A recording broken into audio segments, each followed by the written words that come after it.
You are watching a video from the Hegel channel, and my name is Robert Veen.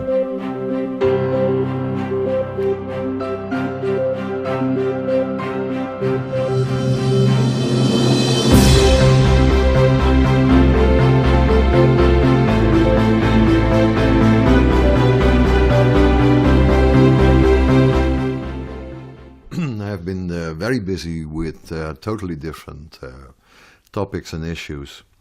What I wanted to do today is just to kick off a new series of studies devoted to Hegelian philosophy.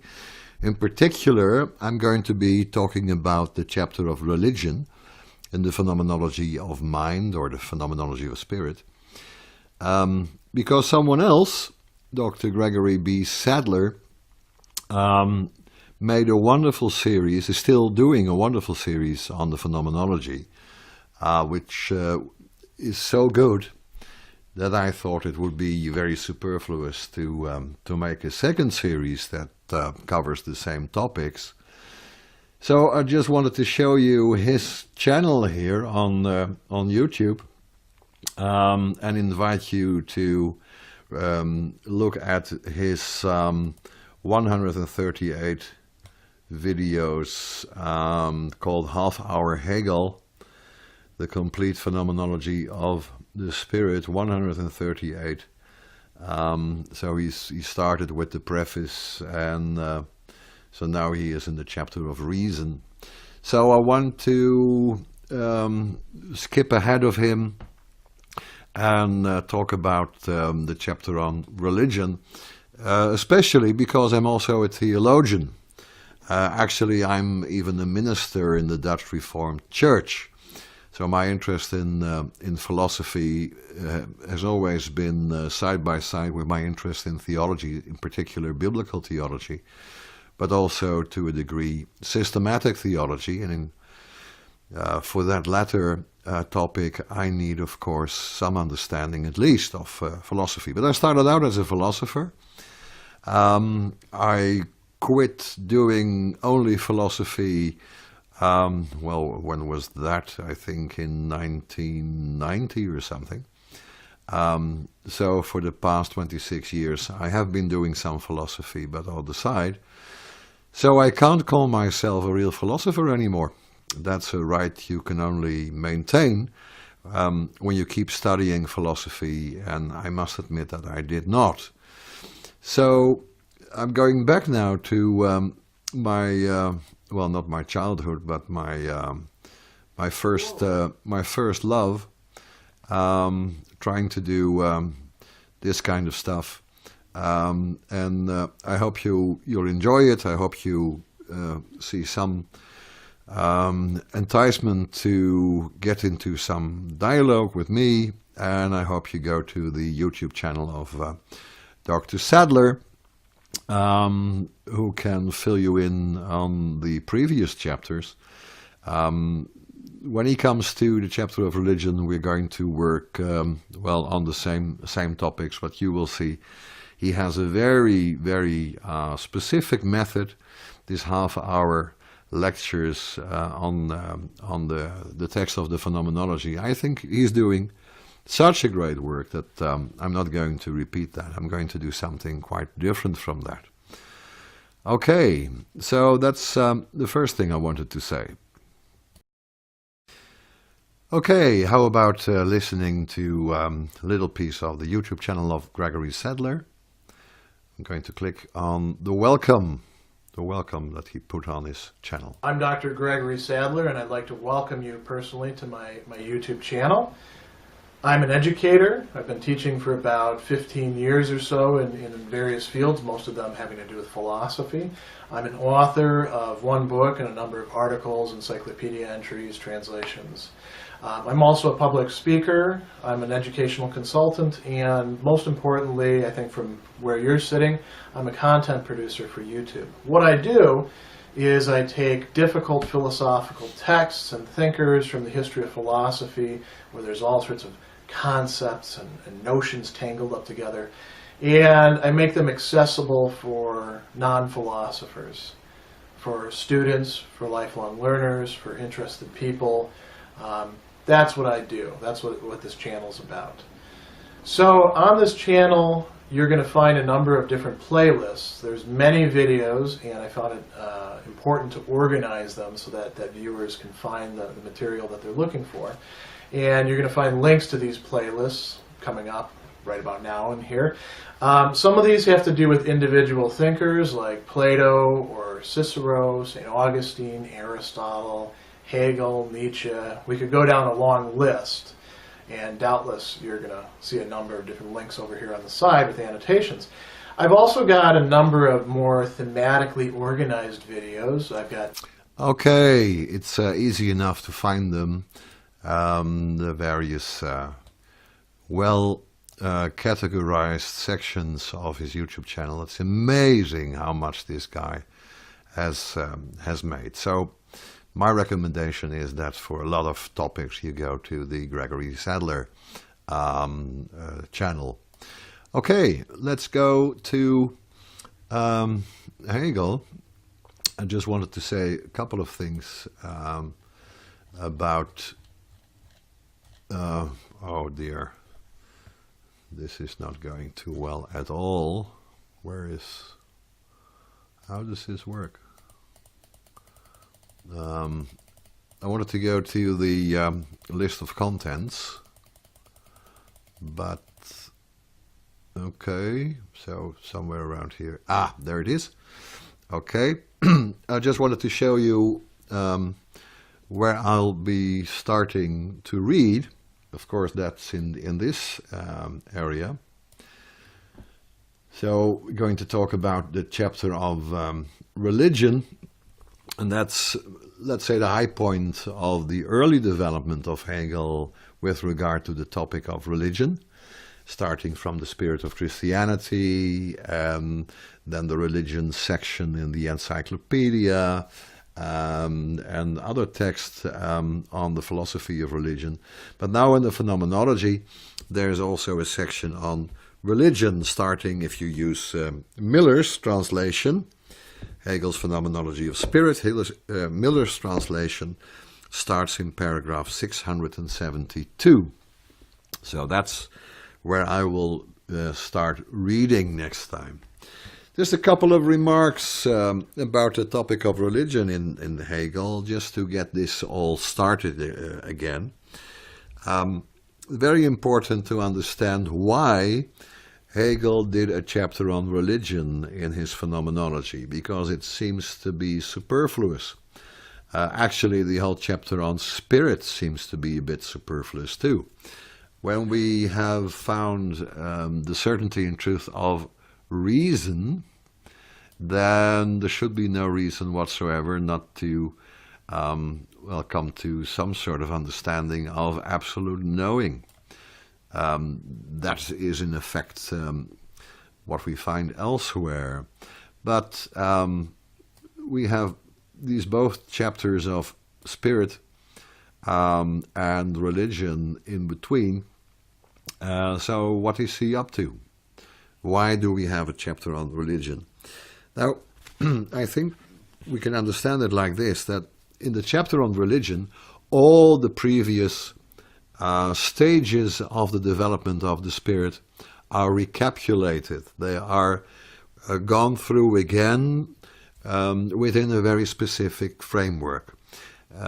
Hegel seems to understand religion as the way that various forms of consciousness and morality and ways of organizing society and whatever are reduced to a single concept of how the absolute, the infinite, is related to the finite and the relative.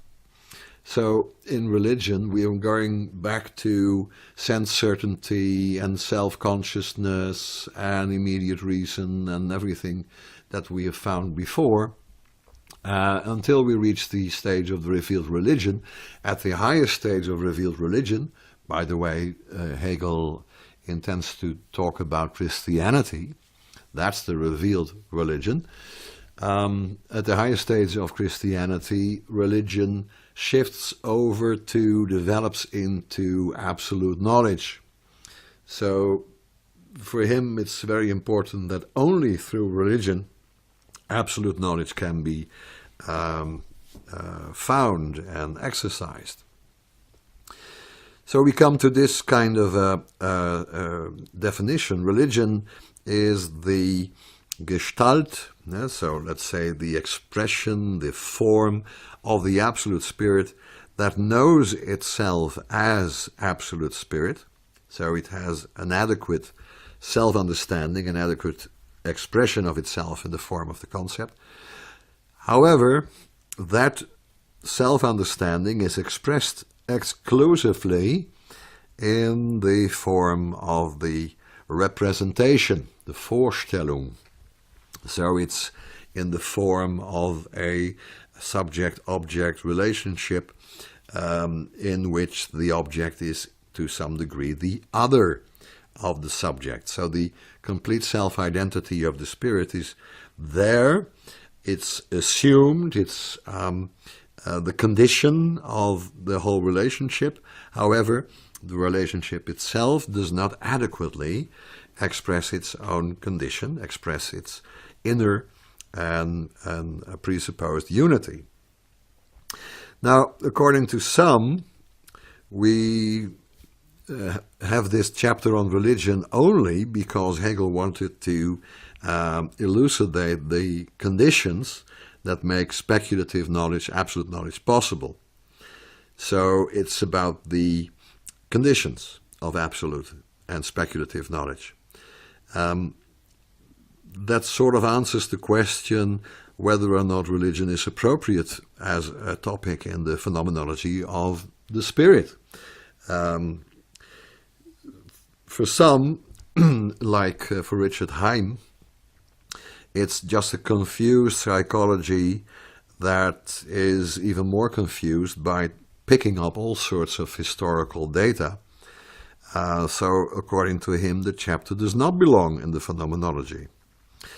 According to Theodor Hering, Hegel originally wanted to write a phenomenology up to and including the chapter on reason, and that is what we find here, the certainty of truth and reason, etc. And then everything was in chaos.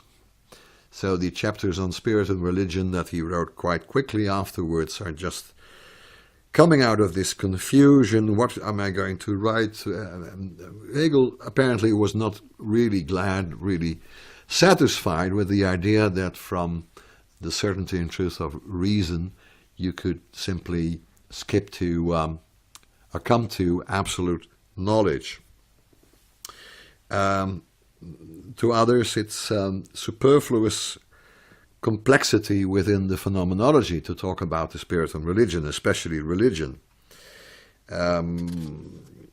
So it is in a sense very problematic that we talk about religion in the phenomenology. Now there is one viewpoint that accepts the idea that we should have had in the phenomenology a transition from reason to absolute knowledge. And apparently, in a literary sense, religion is a kind of sidetrack. It's a kind of extra idea. However, it's obvious that Hegel was not able to talk directly about the concept of absolute knowledge without inserting this chapter of religion. Now, why is that? Because of a very peculiar concept within Christianity that is absolutely vital for Hegel's idea of absolute knowledge. And that's the idea of reconciliation or atonement. Especially atonement is very interesting because we have, of course, in English, this pun by which we say atonement is at one-ment. It's the movement towards oneness or unity,